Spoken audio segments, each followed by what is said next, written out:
During the election in 2008, some people were questioning whether or not Barack Obama were a socialist. There was some strong evidence, his past association and his own words.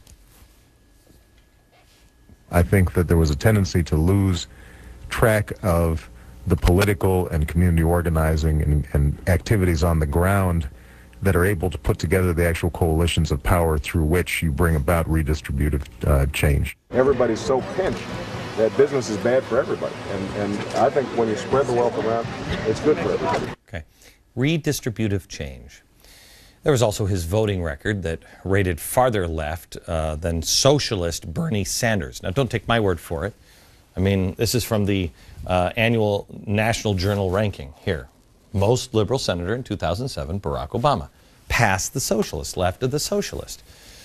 Well, that's a pretty good hint that this guy is a radical. Well, what was the reaction from the left? Deny, deny, deny. That's crazy. He's not a radical. He's mainstream. He's not a socialist. Never. Where would you possibly get that idea? Well, then he was elected.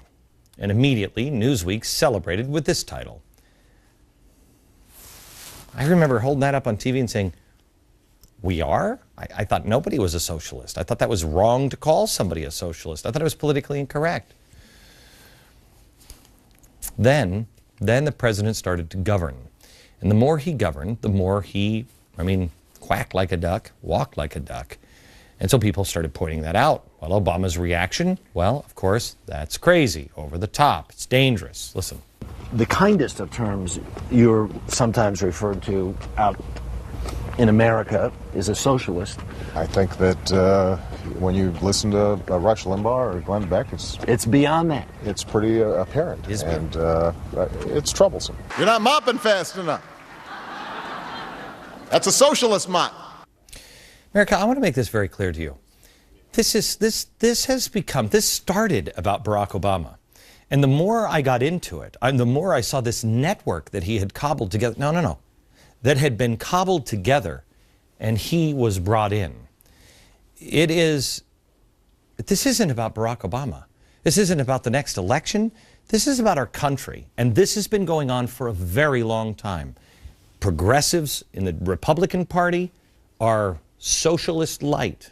They're progressive, big government. The Democrats have lost their soul. They're not even the Democrats anymore. And it's time for Americans to share that with their neighbors and make sure this election they understand. I don't think you're going to be able to stop what's coming, but you at least have a fighting chance if we just face the truth. It's not about the president. Now, even the New York Times was asking the president if he were a socialist. After the interview, he later called the Times back to clarify his answer. This is what he said. It's hard for me to believe you were entirely serious about that socialist question. We've actually been operating in a way that is entirely consistent with free market principles, and that some of the same folks who are throwing the word socialist around can't say the same. Okay. The same people that are using the word socialist. Well, he found that hard to take seriously, yet he's to the left of a socialist, Bernie Sanders. Bernie doesn't have I actually have respect. I disagree with everything Bernie Sanders says, but I have respect for him. He at least admits it. And I'm sorry, but the George Bush started it thing, while true, doesn't get you off the hook. No one is forcing you to continue it, Mr. President. So, what is it? Are you a socialist or not?